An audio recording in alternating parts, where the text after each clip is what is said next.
Severance's season 2 title sequence doesn't just set the tone for the show, it pulls you into its world and establishes key moments and themes. Every shot is loaded with meaning.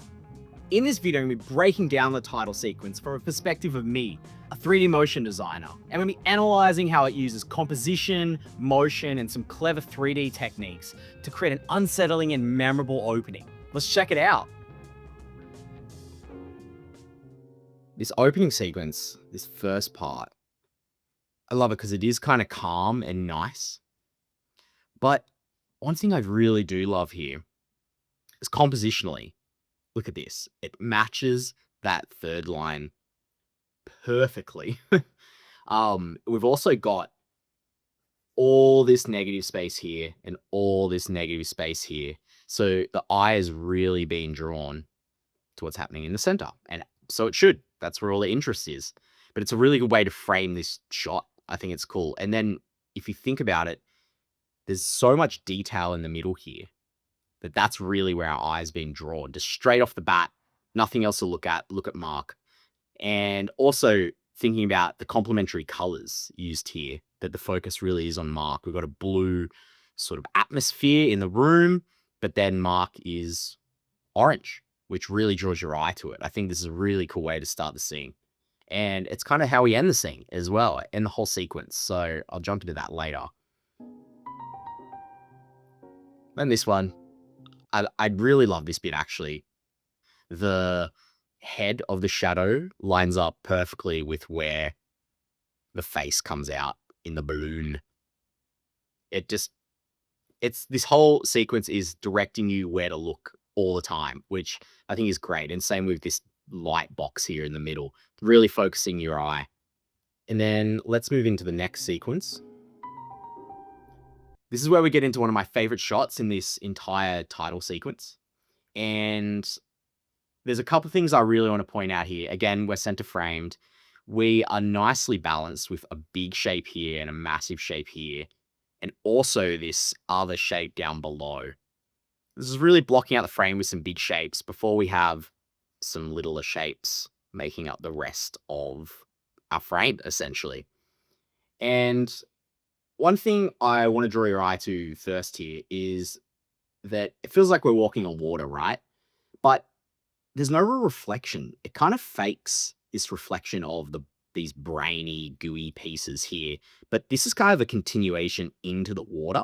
So it, in a way, kind of feels like Mark is walking on glass in a sense, rather than like thin layer of water with a reflection. So, because we're going down further into the water. And I don't know, I think that's a really cool effect. It kind of gives you this surrealist feeling, which just kind of makes you uneasy, which this title sequence does a lot. It's like things aren't exactly how they probably should be in real life, but they're also not that far off. And as we go through this part, we see the reflection change down here. Let's watch. It changes into Helly and she runs off. Then it changes into Gemma and runs off, which is a really cool theme that happens a lot through this title sequence, is that mirroring of Helly and Gemma. It happens a lot. I think it's a really interesting piece, in something to think about in this trailer. And how I think this was done, I think this is really interesting, but I think these are separate animating models underneath and just mirrored in their position in the scene. And I'll show you that in a second. Helly's shadow. I love that there is a shadow there. And I'm a little bit obsessed with it because it makes me think that it is a second model down here, that this light that's being cast is creating a shadow on this brain that goes underneath the liquid, as opposed to it being another character above the water that runs off and it's just her reflection. So that's what I think is happening here. And I think what's really cool is that these ripples, they appear after they run away from their step. You can see each step creates ripples from underneath the water, which I think is really cool. And I love this idea of these, what you think is a reflection running away. It kind of reminds me of Looney Tunes, when the shadows would become alive and would torment the main character in some way. And they're running away, which makes it even more creepy. So let's break down how I think they did it. So I'm going to jump into Houdini. And I've got a little rig set up here that I've previously made. I'm going to jump into it and explain what's going on. So I've got a main character here. And if I come back to the start, they're kind of just chilling, doing their own thing. There's a reflection down there. And as I play, I'm going to see it then runs off. And essentially how I've achieved that is we have our main character above ground, I guess, and they're constantly just doing this stretching movement with their arms. And then I have the same thing here, which is doing a stretching movement with their arms before running off. And I've got the stretching movement here, and then I've got the run movement here. I'm blending between the two animations, so the arm moving and then the run, and it happens in a couple frames. We go from this to this, but then I am flipping what will be heli under there and then merging those two together, which then creates this kind of mirror effect before the bottom one changes. And it just gives me a bit of control there. And one thing I love is the ground here would have been rendered with a bump map that would have the ripple reflections that would distort. If we go back to our title sequence, we can see how it's distorting heli underneath the water there, these ripples. So I think that's really cool.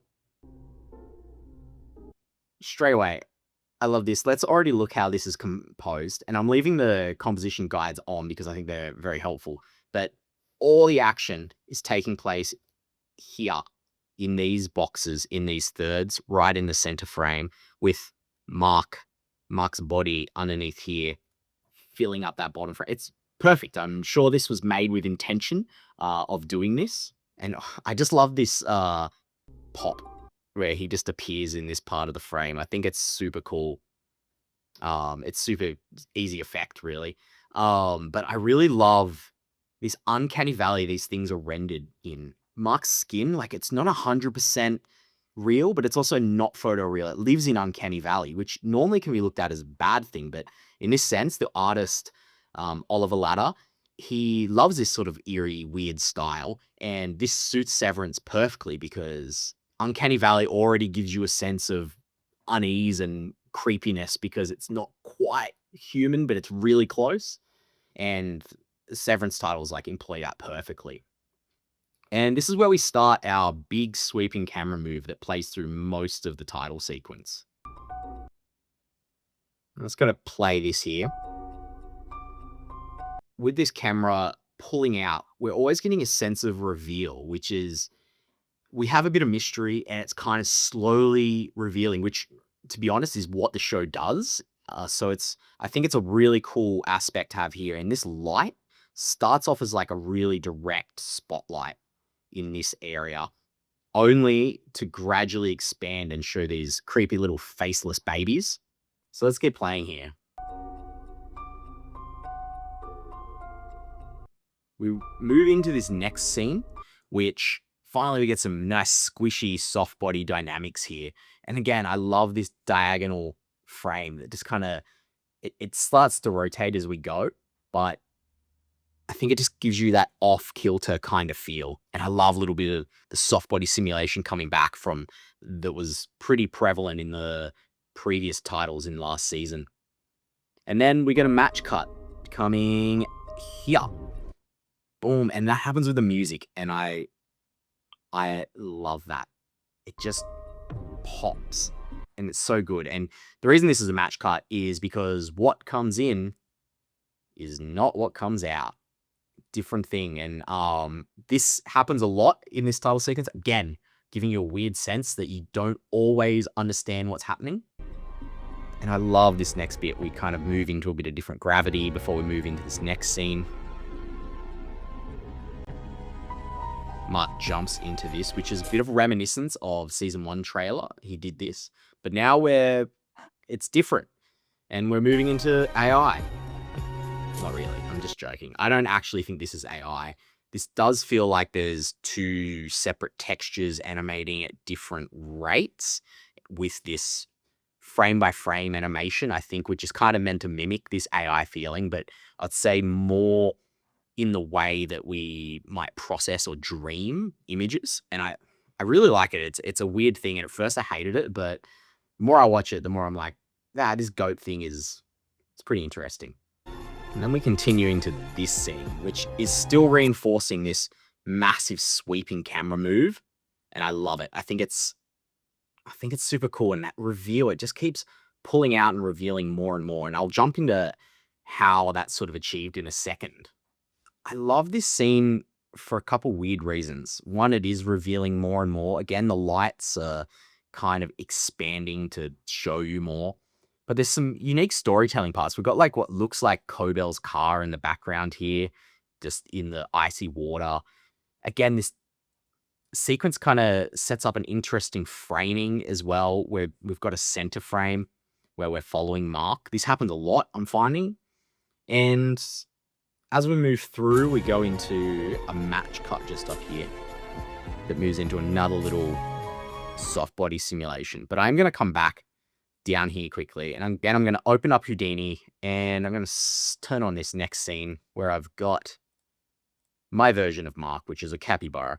And if I follow this camera move, we're sweeping out before we move up and hit, well, was Mark's face, but you can see capybara's butt.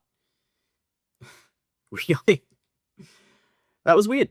But anyway, I do want to show you the camera move mainly. So if I pull out of this camera here, and I've got this line rendered that's really going to help show the camera's movement. And now the camera's always focused on our subject because the camera itself doesn't have much animation except for if I cut off all these nulls, the camera really is just slowly pulling out.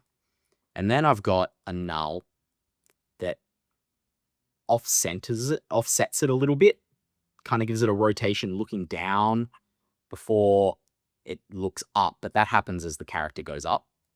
And then if I add the next null in, this is our spinning rotation null, and all it's doing is, well, rotating.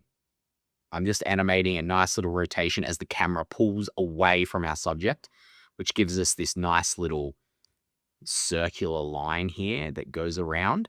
And then the final one is just moving the camera up. And that's how that was achieved. So I'm just going to go back and show you that.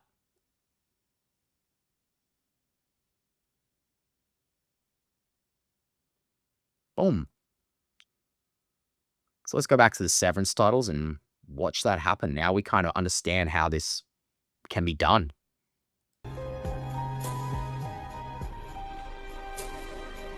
Nice sweeping camera move. Before it slowly starts to move up, these animations are separate. Before we move into this frame, where I love this little attention to detail, this little liquid thing kind of spilling, I guess. Another little simulation. He loves to use little simulations where he can. I think it's cool. But I love that this scene warms up a little bit as well. We've been like a cool scene with a contrasting orange for a long time. And then this scene, when we come into here, it's a bit warmer, which is kind of nice. Contrasts a little bit. Before we cool down again. And this thing I have watched so many times and I didn't think much of it, but I always loved how this, I guess, wall / elevator feels like a thick rubbery cloth. And it feels kind of heavy. It doesn't just feel like a curtain. It does feel heavy. And there's a reason for that. And I'm going to nerd out here a little bit. And it's because the Mark in the background shifts his hold to push it up again, which really gives it a sense of weight. And I just love that. See that? He just kind of pulls it up, changes his grip before pushing it up again. It just gives you like a 2-beat animation, which I love. I think that's super cool. And then another sense of what goes in is not what comes out. Mark is now being held by another Mark. That wasn't there in the scene going in, but that's what we get coming out. And I think, again, it just gives that sense of eeriness and weirdness to the scene that you don't always understand what's going on, even when you think you do. Now for the book Cobel scene. I think this one is really cool. It's very MoGraphy in that we get this kind of grass instance animating on and filling up this frame. And then we see it's a book. And again, it's that sweeping camera move with the center frame before it reveals out, and we get more lit because if you see at the start here, heavy spotlight, really dark in the background. But as we go on, more and more gets revealed. And we see another mirroring of Helly and Gemma with these little rotating, rolling heads, which is a bit of a theme in this one too, his heads being balloons. And then we see Cobel watching over, which is kind of a sense we always got from season 1, right? And again, I think it's just some super cool storytelling, and the framing is awesome because when we're here, all the things we were concentrated on is in the lower third, but then the upper third here is kind of the eye line of Cobel's light face, which is really reminiscent of a Twin Peaks episode. And then Cobel's face, boom, becomes the creepy hallway that was being painted by Irving. And I love this sequence because, let's follow it again, let's watch it. We finish our rotating camera move before we punch in really quickly to this sequence. And in this sequence, again, another mirroring or kind of relationship between Gemma and Helly, but like it kind of feels like it's glitching in a sense. And it's kind of giving us more of an uneasy feeling as we go in, where we're not quite sure what's happening. And it is a little uncanny, look at that. But you don't get to see that in motion, you don't even notice that. And I love when we go into this last scene, which is again a reprise of the first scene. They're nearly identical. But now this one's got snow. So something has changed as we've gone through this title sequence. And we're not exactly sure what. But then we reveal what I think is Kia, but as a baby crawling through the scene. Before we head into the last part, we finally get the Severance title reveal. Again, not exactly on the third, but just off it. It feels like the weight of the logo is on the third.